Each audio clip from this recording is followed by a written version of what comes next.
I actually thought it was your next. Okay, so thank you very much, June. Let me quickly share what we have here. And then see if we can all see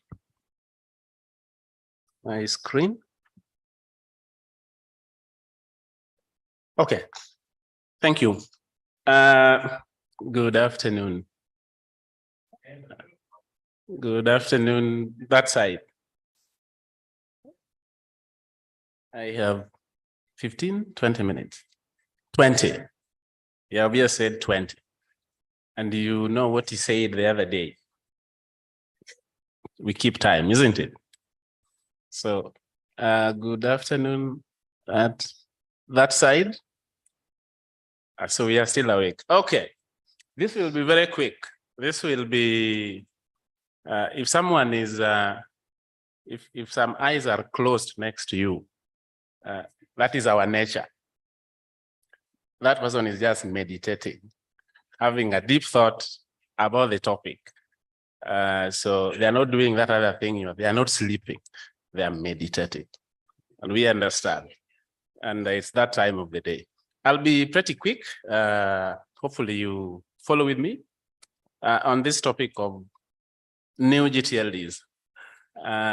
Do we know what gTLDs are not? Okay. So I'm only seeing one person. The rest of us know what gTLDs are, which makes my work very easy. I can take that as a bilateral meeting outside to explain what they are not, because only one person has a challenge. But I'll talk about that very quickly in the interest of time. So this is the outline of what I want to cover today. I know there were questions around this yesterday, so hopefully after this, please feel free to raise all the questions that you do have, because this is a topic that is not only very important for me personally, but it's a very important program and topic for ICANN as an organization and of course as a community. So what is this next round? Why is it next round?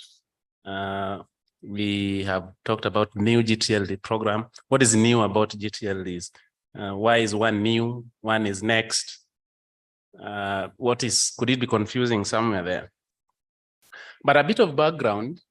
At ICANN, the group that works on policy that brings about generic top-level domains is called the GNSO. And as early as 2005, there was active work from a policy development perspective on how to bring in generic top-level domain names into the DNS. So this has not started today. There is a long history on policy work that eventually ends up being implemented into what we see as domain names. So this work originates first as policy. So there's a policy development process, then there's a policy implementation process, then the policy implementation process results into program implementation process. So a whole set of activities that start from the community, bottom up as we know it, multi-stakeholder, that ends up with program implementation that the org does. Once the board has adopted recommendations of such final reports from the community. So for this particular next round, and I'm stressing next round because we have a new gTLDs round that is still going on. So you've had in the past 3-4 days of applications that happened in 2012, and some of them are live today. You might have heard of .Africa, .Joburg, .Cape Town. So there was a previous round. So we are calling the round that will follow the 2012 round the next round, so that there's no confusion. So we are currently working on the final implementation of the recommendations that started way back in 2015, again by the GNSO through a working group that they're calling SubPro, that came up with a final report that is now making it possible for there to be a next round. So what we'll implement after the 2012 is a result of a new policy process that was finally adopted, albeit not fully. A few more recommendations are remaining this year in March 2016. And that final report, had a number of affirmations to really just confirm that the community still feels and confirms that new gTLDs make sense to keep adding to the namespace. But also this is part of the ICANN mission as we know it. One of the missions of ICANN is to coordinate the allocation and assignment of top-level domain names. So this is really in tandem in tandem with what ICANN is also established to do. In fact, not only is it part of the ICANN mission, but it's also part of the ICANN strategic plan. So the ICANN strategic plan for fiscal year 2021-2025 clearly bestows on ICANN the responsibility to evolve the unique identifier systems in coordination and collaboration with relevant parties. Again, always a multi-stakeholder process. In terms of why is this important, what is the value of gTLDs or a variety of names for that matter? Someone will tell you today, and we'll see a bit of history here. There is over 1,300 plus possibilities for you as an end user to choose from if you wanted a domain name. And probably that is excluding ccTLDs or country code names. But yet again, this is a project to even add more. Why is this important? We've been talking about inclusion. We're talking about universal acceptance, bringing the unconnected, different languages, different scripts, so that everyone can make use of the internet, but also of domain names in their variety of languages and writing ways. So there's still value to make that possible, to make those choices possible, to give people the capacity to utilize the internet and the domain names in their respective languages and cultures and bring more communities onto the internet. So there's been an evolution from 1980s into 05. Additional TLDs were added into the domain name space, and all these followed a process.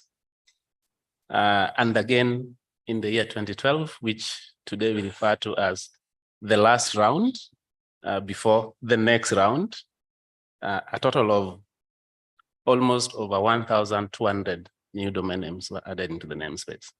So what will follow is over and above what already exists, that has taken us several policy development cycles from the community all the way to implementation.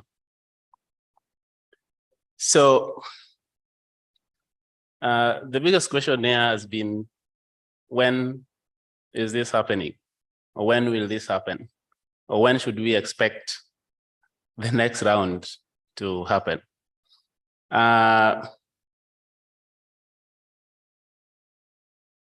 In July this year, in accordance with the board resolutions taken in March, ICANN delivered an implementation plan, sort of a broad plan that gives us an idea of the series of projects and programs that will roll out to the point of opening the round. And opening the round here means starting to accept new applications for new strings.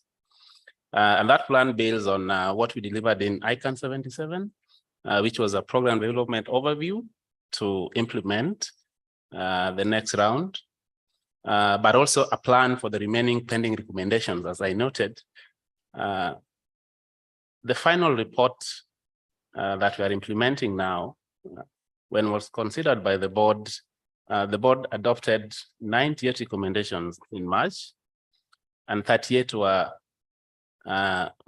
remained pending. So for us to fully implement the program, we also needed clarity on a position on those pending recommendations.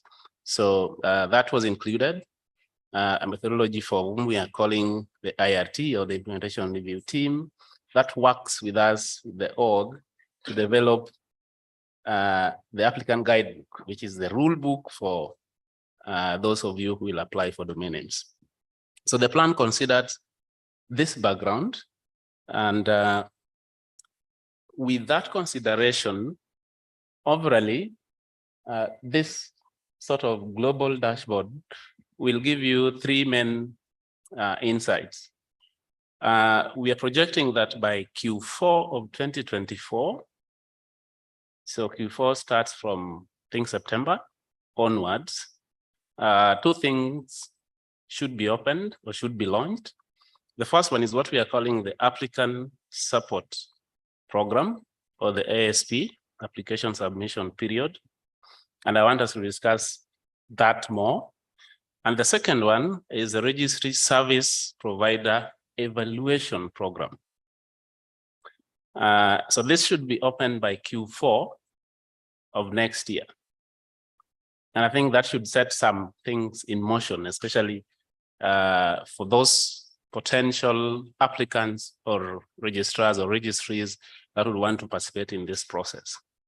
With that, we project that the round itself will be open, or should be open, by Q2 of 2026, sort of 3 years, or just less than 3 years from today. So there's a reason why these major programs or sub-projects are aligned this way. So going back to Applicant Support Program, and this is a program that is meant to sort of support those who are interested or would be interested or who will meet a certain criteria to be supported on various aspects of the program, especially on the application cost for the program. As you know, those of you who have participated in the last round, there's an application fee to apply for a TLD, to apply for a string. If you want .bob, there's an application fee that ICANN.org charged last time. And that fee was out of reach for a number of potential applicants last time. Even though this applicant support program existed, but somehow not very many entities, made use of it. So this time around, you'll notice that it's being launched way ahead of time, before the actual, opening is done. Now, what we anticipate is this gives us enough time to get applications for those who want to be supported, evaluate them, and actually consolidate those that qualify and notify them that they have qualified for support and what level of support, so that they take that into consideration before the actual round is opened. So this is being opened way in advance so that that process is concluded and gives everyone reasonable time to go through that process and confirm whether they shall have been eligible or not. And again, it shall remain open for 16 weeks when it is opened, so that there's enough time for everyone who'd want to apply. And I'm happy to answer specific questions on applicant support. Mike, yes. Yes, thank you. Firstly, I wanted to know if I'm eligible under Sunrise for .bob for Mike.bob. Sorry, I didn't get you. Am I going to be eligible under Sunrise for my .bob domain? For your domain? No, .bob. If you're going to apply for .bob, will you be eligible under Sunrise? It depends on how you convince me. Okay. No, just checking. Sure. So attempts at humor that didn't work aside. I think it's worthwhile just letting people know that the applicant support program under the previous application round was, let's call it what it was, a dismal failure. We had a very small number of applicants, some of whom just were not suitably qualified, and only one successful applicant. On that basis, the GNSO has tried out its brand new GNSO guidance process, a new acronym for everybody, the GGP, which has provided GNSO Council some recommendations on the metrics for success for the applicant support program. Now, unfortunately, this is a little bit late because unless my colleague Lawrence is participating online, in which case, hi Lawrence, I don't think anybody else from this community has participated within the GGP, and I would know because I was chairing it. But there was a submission period. And again, there were a few submissions from Africa, comments on the proposed recommendations. Those were useful, but again, not a lot of input from a community that I thought would have been quite interested in the recommendations as to the future of the applicant support program. Please, if you know somebody who may be interested in support, who you think may be qualified for support, have a look at the guidance program, because it should give you some pointers as to where to go going forward in the process that Bob's outlined. Or alternatively, while theoretically comments have closed, you can still make input through direct representations to council or through to the GGP committee that is actually looking at it. If you think that we've completely missed the boat and there are things that we should be considering, please feel free to reach out, because the only way we improve the applicant support program is by getting people aware of it, getting them to make use of it, and telling us if they think that we've got it wrong, because we don't want to repeat of the 2012 situation where it was a nice idea, but not particularly well executed, which potentially left applicants who required support out in the cold. And one thing that Bob has mentioned, which I think is really important, is not every supported applicant has no money, but it'll be very useful for them to understand what support they can get, whether that is a reduction in the application fee or potentially a fee waiver going forward, or if it would be in-kind support from service providers. And then they can go and they can raise funds for the balance. As to once you know where you stand, if, for example, there's a 50% fee waiver because there are enough needy applicants who are deserving, well, then you can go out and raise the other 50%. What you don't want to be is in a situation where you're in the middle of the round, and this is what happened last time, and your application is rejected and you have no way of topping up to get your application fee. So I think that the IRT has done a very good job. I think that org is doing a very good job trying to tweak this. But if we've got anything wrong and if you've got any inputs, please provide them through. Policy development relies on people actually making suggestions, not just throwing stones. Thank you very much, Mike. Sorry to interrupt you, but I No thought problem. it was a useful advert while you were busy with it. And Mark, you need to tell them what you're doing with the GGP so that you put that into context, why this is very important for you. So Mike is in the GGP team, of course, which is sort of spearheading, really ensuring that applicant support achieves its goals. And they're trying to set very high standards. I remember Lucky mentioning last time that this time around the continent must not be marginalized. It is not just Africa. It will be open to every qualified or deserving applicant that meet the criteria. And the intention is to publish that criteria, create awareness around it, and ensure that everyone who needs to know about it knows about it in good time, and give you enough time to apply, and give you the results of that evaluation, whether you have qualified or not, in good time, so that you can make a decision on applying or not. So that will be pretty important. And I do look forward to, as soon as that criteria and the package for applicant support is finalized, to really disseminate that in the community. The other component is registry service provider evaluation or pre-evaluation, however you want to look at it. And this is an opportunity for those registry operators who would want to provide backend services for potential applicants. Now, it is a requirement that if I apply, for example, for a string, say I apply for .bob, I don't need to be running a registry. I could say that, Yaovi will be my registry. But for Yaovi to qualify to be my registry, he must have been pre-evaluated and listed as technically sound to run a TLD. So this pre-evaluation is also going to be opened in Q4 of 2024.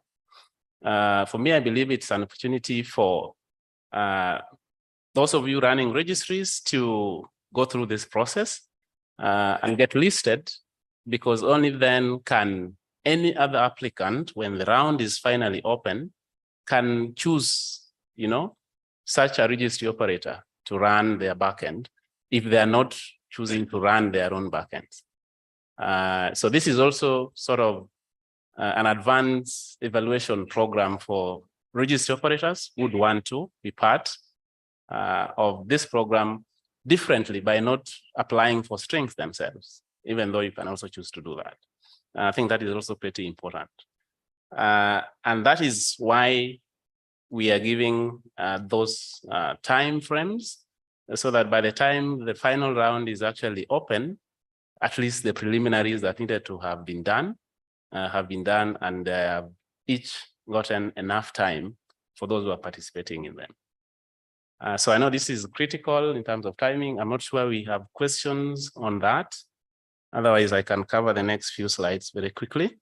We'll launch a very robust communications and outreach program. And this is in all regions, not only in Africa. Of course, in Africa, we'll work very closely with the community, but also with our global stakeholder engagement team. So Pierre, Yaovi, and June and the team to really disseminate this information on applicant support, on the next round, on IDNs and universal acceptance, but also on registry service pre-evaluation. The intention is that if you need the information, you should get it in time so that you make an informed decision whether to participate in this process or not. How is the program funded? Which is another big question. As just like the last round, this program is supposed to fund itself, meaning it is the participants in it that pay for it. So an evaluation goes through a number of evaluation stages, and they cost resources and money to do that, and that is recovered from applicants. So just like last time, of course, the actual fee is still being worked on, but it will be circulated and made public as soon as it is possible, so that you clearly know how much a string will cost you. I could have lost my slides.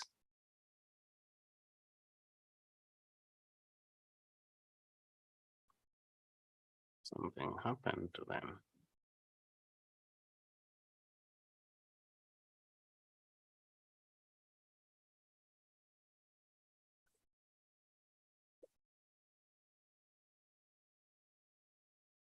One second.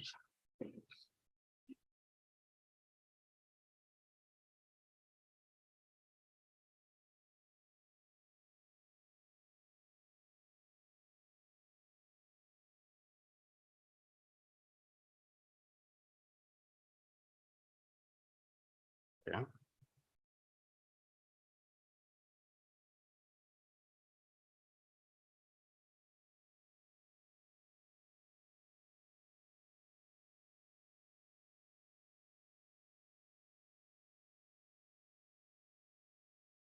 Okay, so that application fee considered a number of things to come up with it, including a projected potential number of applications. As you know, the more the number, probably the better economies of scale and the cost can come down, because there are certain constants that will be put in place, whether you have 100 applications or 1,000 applications or 2,000 applications.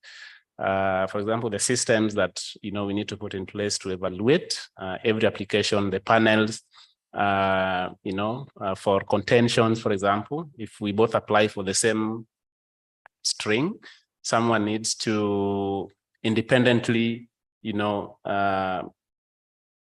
come up with, the actual prevailing applicant, and all those panels cost money. So it's a number of factors that determine the actual cost of the application fee. In terms of how the program is being executed, we are looking at 4 work streams. There is a significant overarching work stream that is called program implementation or policy implementation. And this is really translating the final report into the applicant guidebook language, which for those of you who have participated in this process know is the rule book. It has all the rules about all the scenarios, from evaluations to how we receive applications, to how we receive payments, to how auctions, for example, are done, to how we resolve contentions. Everything has to be clearly spelled in the applicant guidebook. So the result of the policy implementation process is an applicant guidebook, which will then be subjected to community public comment period before a final final document is adopted. In parallel to that, we are progressing with the implementation work internally, translating the policy recommendations into processes, translating those processes into systems, and then putting those systems and people together to come up with an entire process that can then accept an application and result in a delegation. So it's a whole internal set of processes and systems to make that work. This program has 9 primary projects in it, from the start to the end. And you have applicant support is one of them. Project number 9 is literally post-contracting and operations. So when your application is successful, then you go through a contracting process, then we hand you over to operations. It becomes an operational component of ICANN. So to get further information about the program, you have these links rich in information, and I would invite you to have a look at them. There's a dedicated website for the program. You can Google new gTLDs next round on the ICANN website, and you'll be directed to a dedicated website for the program. I want to stop there and see if there are questions for me today.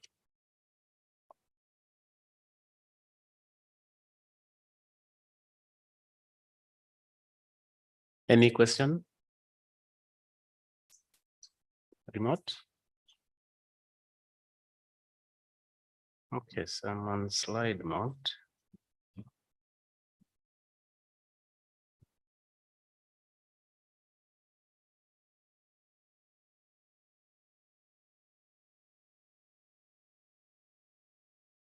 See.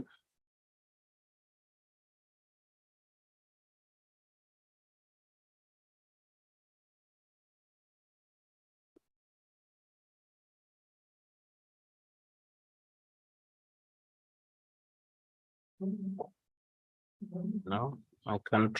I need to stop sharing.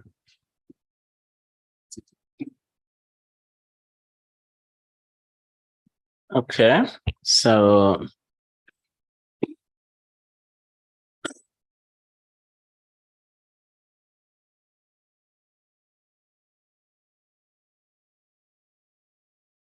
No, I can't see any questions on the pod. Are they on the chat or on the Q&A? No, I see none.